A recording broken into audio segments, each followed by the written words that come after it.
Roobina. Roobina is now joining us, who's a reporter who's worked on many of those stories. We also do have with us Mr. A.P. Dhankar, who's the president of the Sarvakha Panchayat, whom we are going to go across to in Haryana, slightly different area.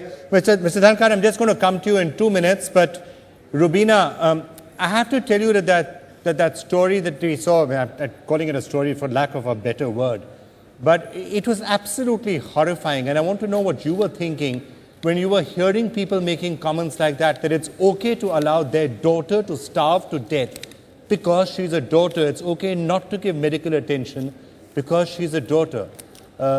Frankly, it boggles the mind.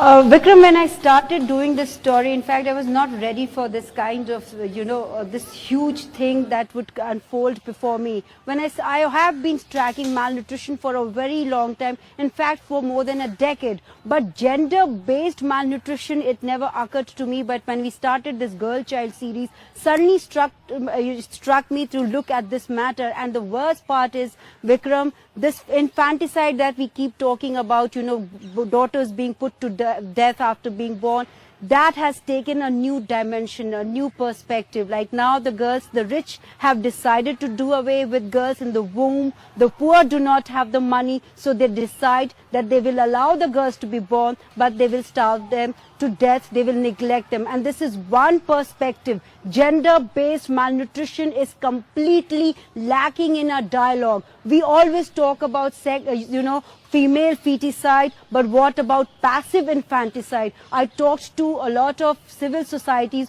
like people like Sachin Jain, who is an advisor to the Supreme Court on right to food.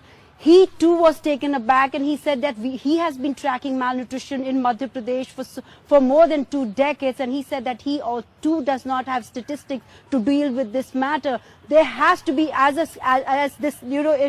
a part of this campaign, I think we should ask this question. We should force the government to take a stand on this, to make a law on this passive infanticide, to talk more about it.